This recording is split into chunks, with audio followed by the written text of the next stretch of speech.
"He's mine now," my sister sneered, her hand resting over her stomach like she was protecting something precious. The music faltered. Gasps filled the room. I raised my glass, smiled, and said, "To new beginnings, for all of us." What they didn't expect. I wasn't the one with anything to lose tonight. But let me back up. Because this story, my story, doesn't really begin with that moment at my promotion party. It begins 35 years earlier, when I was 7 years old and my sister Caroline was 5, and I first learned what it meant to be the responsible one. Growing up, I was the daughter who came home from college when Mom got sick.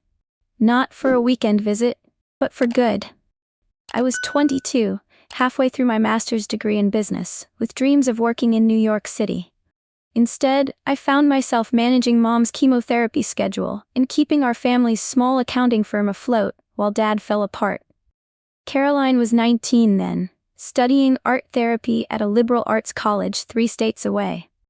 "I can't handle seeing Mom like this," she'd say during our weekly phone calls, her voice breaking in that way that made you want to wrap her in cotton and protect her from the world.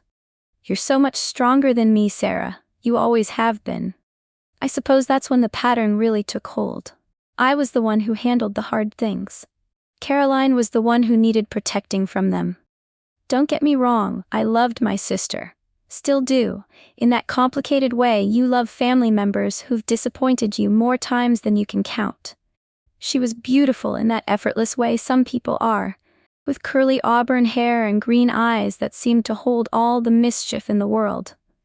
She could make people laugh until their sides hurt, and she had this way of making you feel like the most interesting person in the room when she focused on you. But she was also the one who got arrested for drunk driving at 25, and I was the one who paid for the lawyer. She was the one who opened an art studio that failed within 6 months, and I was the one who covered the lease so her credit wouldn't be destroyed. She was the one who went to rehab for prescription pills, and I was the one who told everyone she was traveling to find herself. My friends used to gently suggest that maybe I was enabling her. "You can't keep cleaning up her messes," my best friend Janet would say over coffee. "She's a grown woman, Sarah." But what they didn't understand was that Caroline wasn't just my sister, she was my responsibility. Or at least, that's how I saw it then. I met David when I was 31 at a business conference in Chicago. He was presenting on financial planning for small businesses, and I was impressed by his confidence and his easy smile. He seemed solid, dependable, qualities I'd learned to value highly. We dated for 2 years before he proposed, and I felt like I'd finally found my partner in building the kind of life I'd always dreamed of. David fit into our family beautifully. He was patient with Caroline's dramatics, supportive during her rough patches, and he never complained when she borrowed money or needed help with yet another crisis. "Family is family," he'd say, and I fell in love with him a little more each time. Looking back now, I can see the signs I missed. The way he'd roll his eyes when he thought I wasn't looking. The cutting comments disguised as jokes. "Must be nice to always be the star, huh?" The way he gradually became Caroline's confidant, the one she'd call when she needed advice about her latest romantic disaster or career disappointment. "You're lucky to have David," Caroline would tell me. "He really gets what it's like to deal with a complicated family." She'd say this while sitting in my kitchen, eating the dinner I'd cooked, talking about whatever new crisis had brought her to my door. The irony wasn't lost on me, even then. The first real warning came from my mother-in-law, of all people. David's mom, Eleanor, was a sharp woman who'd raised 4 boys and didn't suffer fools gladly. She'd always been kind to me, in that measured way that said she approved of her son's choice, but was reserving final judgment. We were at their anniversary party. David's parents had been married 45 years. And I was in the kitchen helping Eleanor with the dessert when she said something that stopped me cold. "I hope you know how lucky David is to have you," she said, not looking at me as she arranged cookies on a platter. Not every woman would be so understanding about everything. I paused, a coffee cup halfway to my lips. Understanding about what? Eleanor's hands stilled on the cookie platter. "Oh dear, I assumed you knew." She turned to face me and I saw something in her eyes that made my stomach clench. About Caroline calling him, about their friendship. The word hung between us like a loaded gun. "They're friends," I said carefully. "She's my sister. She needs support sometimes." Eleanor nodded slowly, but her expression remained troubled. "Of course, I suppose I raised boys, so I recognize the signs. Just be careful, Sarah. You deserve better than to be taken for granted." I brushed off her concern that night, but the seed was planted. And once you start looking for cracks in the foundation, you can't stop seeing them. 3 months before my promotion party, I found Caroline's earring in David's car. Not just any earring, the vintage pearl drops I'd given her for her birthday, the ones she said were her favorites. They were tucked into the console between the seats, like someone had tried to hide them. I sat in that car for 20 minutes, holding those earrings, feeling my world tilt off its axis. There could be an innocent explanation. Caroline had been going through another rough patch. Her latest relationship had ended badly, and she'd been struggling to find steady work. David had been helping her, driving her to job interviews, lending her money when I wasn't around to ask. But earrings don't just fall out of your ears and hide themselves in console compartments. I didn't confront him. Instead, I did what I'd learned to do in business when something didn't add up. I started investigating. I hired a private investigator, a woman recommended by my lawyer, someone who specialized in marital cases. I started paying attention to David's phone habits, his schedules, his explanations for where he'd been. The evidence came back in a manila envelope 2 weeks later. Photos of them together at restaurants I'd never been to. Hotel receipts, text messages that made my skin crawl with their intimacy. "Can't wait to see you tonight. S will be working late again. She never seems to notice when I'm gone. You make me feel like myself again, not just the screw-up sister. I think I'm falling in love with you.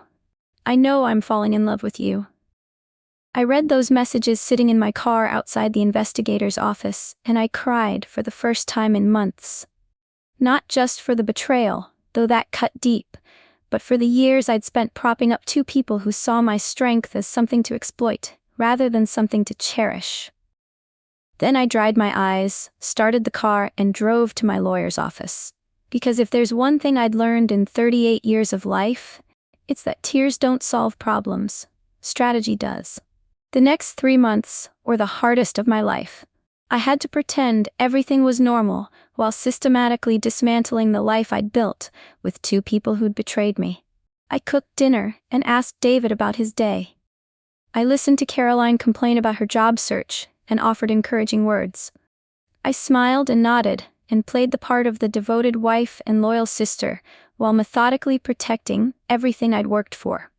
My lawyer, Patricia Wong, was a sharp woman in her 50s who'd been through her own messy divorce. She understood the assignment immediately. "You want to make sure they can't touch your assets," she said, reviewing the prenup David and I had signed 8 years earlier. "Smart. Most people wait until after the confrontation to protect themselves." We revised the prenup using a clause David had never bothered to read carefully, something about material changes in circumstances. Since I was now the sole owner of our consulting firm, I'd bought him out quietly, using a legal loophole he'd helped create. The original agreement was void. I also did something I'm not entirely proud of, but don't regret. I helped Caroline land what she thought was her dream job. A startup in sustainable design, funded by investors who were impressed by her portfolio and her passion for environmental causes. The salary was generous, the benefits were excellent, and Caroline was over the moon. What she didn't know was that I controlled the funding through a network of shell companies. And what I'd built, I could just as easily tear down. The hardest part wasn't the legal maneuvering or the financial planning. It was the moments when I'd catch myself almost forgetting what I knew. When David would bring me coffee in the morning, or when Caroline would call to tell me about her day, sounding happier than she'd been in years. These were the people I'd loved most in the world, and they were betraying me with smiles on their faces. I started seeing a therapist, someone Patricia recommended, who specialized in what she called high-conflict situations. Dr. Martinez helped me understand that my need to protect and provide for others had become a trap, both for me and for them. "You've been so busy being strong for everyone else," she said during one session, "that you've forgotten you deserve to be cherished too." That's when I knew I was ready for the final act. My promotion party was supposed to be a celebration. I'd just been made senior partner at the firm, a position I'd worked toward for 15 years. The partners had rented the ballroom at the Marriott, and it seemed like everyone I'd ever worked with was there. My parents were there, beaming with pride.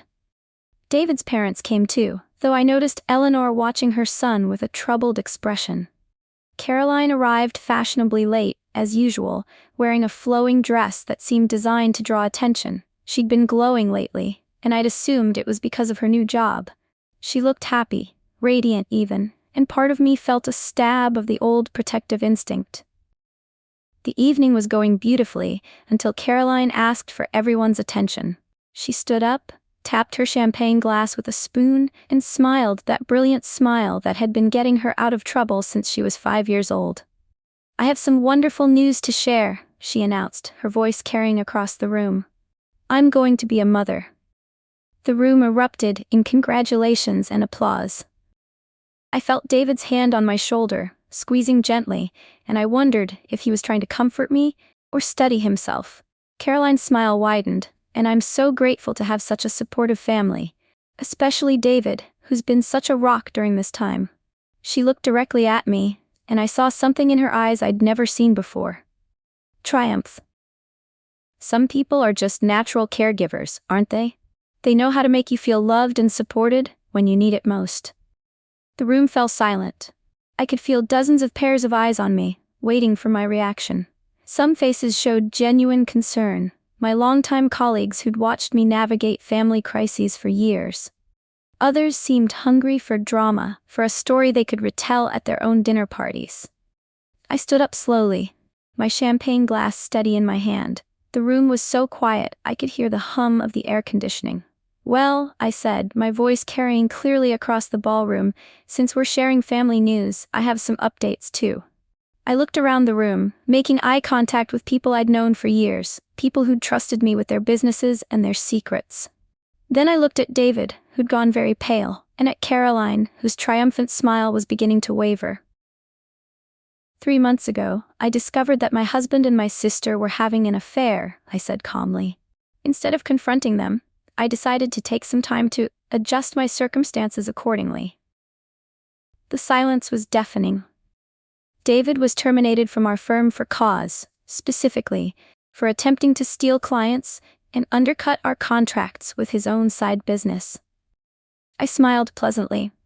Our prenup has been updated to reflect his new employment status. He'll be receiving nothing from the marital assets. I turned to Caroline, who was now gripping her champagne glass so tightly I thought it might shatter. Caroline's wonderful new job, the one she's been so excited about? Unfortunately, the investors discovered some financial irregularities and have decided to pull their funding. The company will be closing by the end of the month. But I wasn't finished. "And Caroline," I said, my voice still perfectly calm, "about that pregnancy. I received some interesting DNA test results this week. Seems there was a mix-up at the doctor's office. Results that were supposed to go to you ended up coming to me." I reached into my purse and pulled out a sealed envelope. "The baby isn't David's, it's Marcus's." Caroline's face went white. Marcus was her on-again, off-again boyfriend from rehab, a relationship she'd claimed was over months ago. The room was absolutely silent now. I could see David's parents across the room, Eleanor's hand pressed to her mouth in shock. My own parents looked stunned, but I saw something else in my mother's eyes. A kind of recognition, as if she'd been waiting for this moment without knowing it. "I want to thank everyone for being here tonight to celebrate my promotion," I continued, raising my glass. "It's been a long journey, but I've learned that sometimes the most important victories are the ones that teach us who we really are." I took a sip of my champagne, set the glass down on the table, and walked out of the ballroom with my head held high. Caroline appeared at my door 3 days later, looking like she hadn't slept since the party. Her hair was unwashed, her clothes wrinkled, and the radiant glow she'd been carrying was completely gone. "Sarah, please," she said when I opened the door. "We need to talk." I let her in, not because I owed her anything, but because I wanted to see if she'd finally learned to take responsibility for her choices. She sat on my couch, the same couch where she'd cried about her failed relationships, her money troubles, her addiction struggles. But this time, she wasn't crying. She was angry. "How could you do this to me?" she demanded. "I'm pregnant, Sarah. I needed that job. I needed stability." "You needed stability," I repeated calmly. "Did you think about stability when you were sleeping with my husband?" "It wasn't supposed to happen," she said, and for a moment she sounded like the little sister I'd protected all those years. "I didn't mean for it to happen. I was lonely, and he was there, and you were always so busy with work. So it's my fault." "No, that's not what I mean." She ran her hands through her hair, frustrated. "I mean, you have everything, Sarah. You always have. The successful career, the beautiful house, the perfect husband. I wanted something that was mine." I studied her face, looking for some sign of genuine remorse, some acknowledgement of the pain she'd caused. Instead, I saw the same thing I'd been seeing for 33 years. Caroline, convinced that the world owed her something, that her pain justified her choices. "I hope you raise this baby better than you've behaved," I said finally. "As for us, we're done." She stared at me, shocked. "You can't mean that." "I'm your sister." "You were my sister," I corrected, "but sisters don't betray each other, and they don't blame their victims when they get caught." David showed up later that evening, looking haggard and desperate. He'd been staying in a budget motel since I'd had the locks changed, and it showed. "Sarah, please," he said. "Can we talk? Can we try to work this out?" I almost laughed. "Work what out, David? The fact that you've been lying to me for months? The fact that you tried to steal from my business? The fact that you got my sister pregnant?" "The baby isn't mine," he said quickly. "Those test results." "I know the baby isn't yours," I interrupted. "But you thought it was, didn't you? You were prepared to let me raise the child you thought you'd fathered with my sister." He had the decency to look ashamed. "I was going to tell you. I was trying to figure out how." "No, you weren't," I said, feeling tired suddenly. "You were trying to figure out how to have both of us, how to keep me as the responsible wife while you played house with Caroline." I looked at this man I'd loved for 8 years, this man I'd trusted with my heart and my dreams, and I felt nothing but pity. "I loved you," I said quietly. "I would have given you anything. But you wanted what I couldn't give you. Permission to be selfish and irresponsible while I cleaned up your messes." "I made a mistake," he said desperately. "People make mistakes, Sarah. You can't just throw away 8 years of marriage over one mistake." "One mistake?" I shook my head. "David, this wasn't a mistake. This was a choice. You chose to betray me every day for months. You chose to lie to me, to steal from me, to humiliate me. Those weren't mistakes, they were decisions." I walked to the door and opened it. "I hope you figure out how to be the kind of man who deserves love. But you're going to have to do it without me." 6 months later, I was living in Seattle, running the West Coast branch of our firm. The city suited me. The rain felt cleansing, and the mountains reminded me that some things are permanent and strong enough to weather any storm. Forbes did a feature story on my company, focusing on our approach to crisis management and business ethics. The reporter, a sharp woman about my age, seemed particularly interested in how I'd handled my personal crisis. "You've become something of a role model," she said during our interview. "A lot of women are calling you an example of how to handle betrayal with grace." I thought about that for a moment. "I think the word grace gets misused sometimes," I said finally. "People think it means being passive, accepting whatever people do to you. But real grace is about knowing your worth and acting accordingly. It's about choosing dignity over drama, but it's also about choosing yourself over people who don't value you."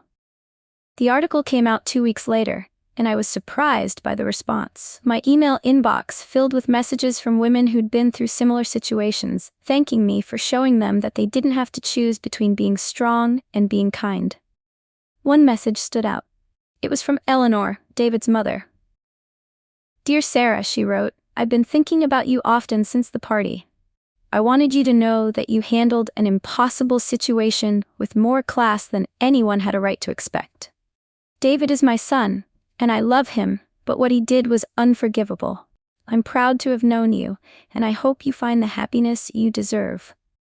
I read that message 3 times, then filed it away with the other things I wanted to remember about the people who'd shown me kindness during the hardest year of my life.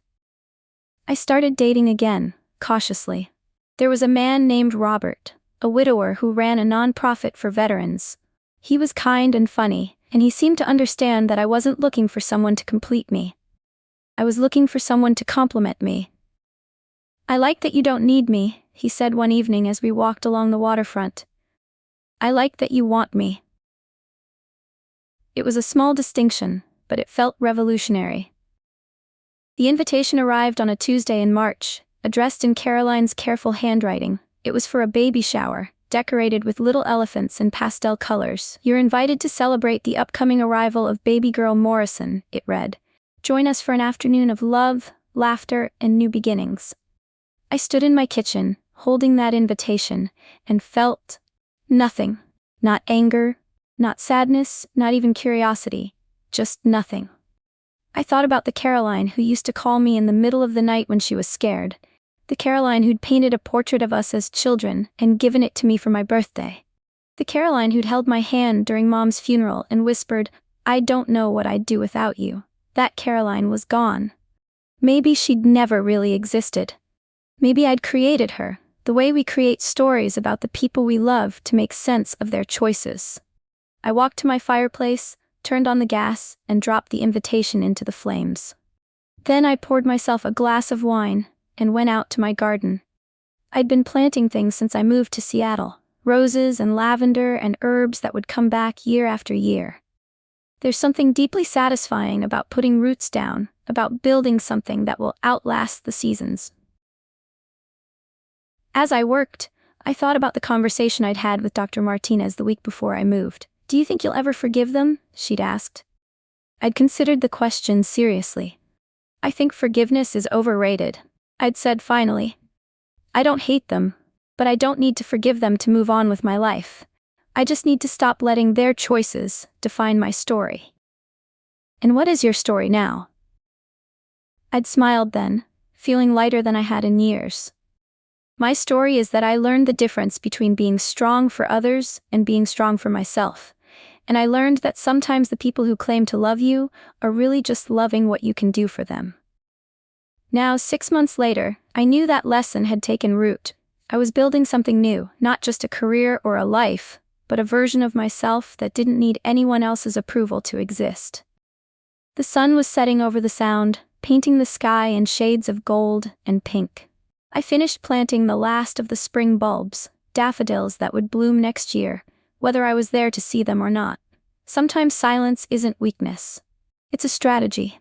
And in my silence, I built something they couldn't destroy. Myself. The funny thing about betrayal is that it doesn't just reveal who people really are. It reveals who you really are. And I liked what I found. I was 40 years old, and I was finally free to discover who I might become when no one was watching, when no one needed saving, when the only person I had to answer to was myself. It was terrifying and exhilarating, and exactly what I'd been waiting for my whole life without knowing it. The last light faded from the sky, and I went inside to pour another glass of wine and call Robert. We had dinner plans, and for the first time in years, I was genuinely excited about what tomorrow might bring. The end,